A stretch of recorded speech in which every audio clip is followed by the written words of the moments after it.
और अगर सब मिलकर कोशिश करें तो रास्ता निकल सकता है। राजू के चेहरे पर एक उम्मीद की किरण जागती है।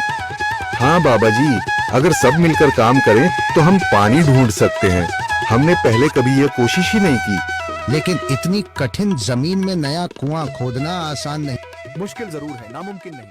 अगर हम मिलकर काम करें तो ये हो सकता है। राजू खड़ा हो जाता है। उसकी आंखों में एक नई रोशनी है। तो फिर हम कल से काम शुरू करेंगे। मैं गांव के सभी युवाओं को इकट्ठा करूंगा। हम मिलकर नया कुआं खोदेंगे। यह कहते हुए वह शामू के साथ गांव के दूसरे युवाओं को बुलाने के लिए निकल पड़ता है। कहीं दूर से गरज की हल्की सी आवाज आती है, जैसे आकाश ने उनकी उम्मीदों की गवाही दे दी हो।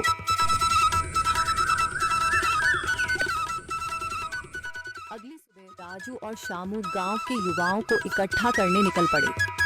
चौधरी महेश की हवेली के सामने एक भीड़ जमा है।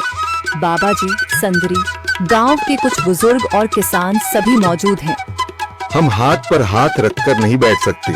अगर अल्लाह ने हमें हिम्मत दी है तो हमें खुद पानी के लिए मेहनत करनी होगी। हम एक नया कुआं खोदेंगे। लेकिन राजू, क्या हमें यकीन है कि वहाँ पानी मिलेगा? बेटा, पानी जमीन के अंदर होता है, बस सही जगह खोदने की जरूरत है। हमने अपने बुजुर्गों से सुना था कि खाने की व्यवस्था करेंगी, खाना बनाएंगी ताकि तुम सब आराम से काम कर सको। यही हिम्मत चाहिए थी संदर। पूरा गांव एक नई उम्मीद के साथ कुआं खोदने की तैयारी में जुट जाता है। दूसरी ओर कुआं खोदने का काम शुरू हो चुका है। राजू, शामू और दूसरे युवा बेलचे चलाने लगते हैं। मिट्टी जाने लगती है। तेज गर्मी के बावजूद सब पूरी हिम्मत के साथ जुटे हुए हैं।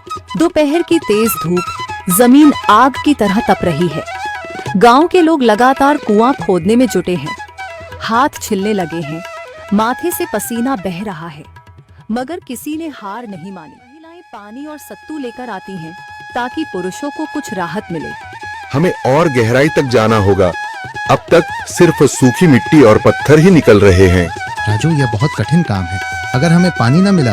अल्लाह मेहनत करने वालों को कभी निराश नहीं करता बेटा। तुम सब अपनी कोशिश जारी रखो, पानी जरूर निकलेगा। हिम्मत मत हारो, अगर अब रुक गए तो फिर कभी पानी नहीं मिलेगा। सभी फिर से जोश में आकर काम में जुट जाते हैं, मगर सूरज की तपिश बढ़ती जा रही है और कई लोगों की सांसें तेज चलने लगती हैं। तभी एक तरफ से रामलाल और उसके आदमी हंसते हुए आते हैं। अरे भाई, तुम्हें लगता है कि जमीन तुम पर रहम करेगी? हाँ हाँ, ना समझ लोग, ये सब बेकार की मेहनत है। रामलाल, हमारा हौसला मत तोड़ो। अगर तुम मदद नहीं कर सकते तो कम से कम मजाक भी मत उड़ाओ। मदद?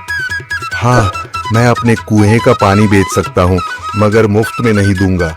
राजू सब अनसुना कर फिर काम में लग जाता है।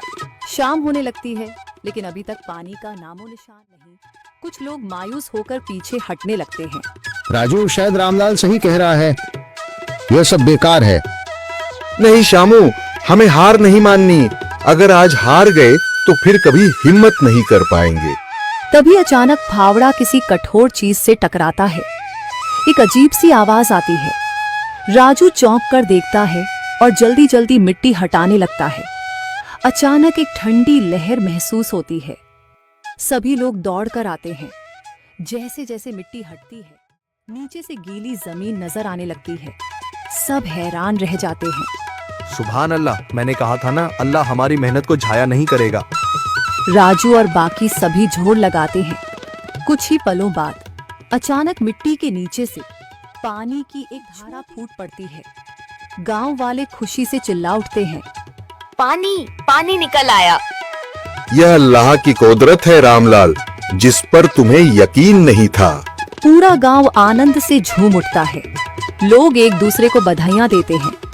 औरतें दुआ करने लगती हैं। कुछ दिन बीत चुके हैं। गांव वाले नए कुएं से पानी भर रहे हैं, खेतों को सींच रहे हैं और जिंदगी फिर से पटरी पर लौट रही है। मगर रामलाल अब भी अपनी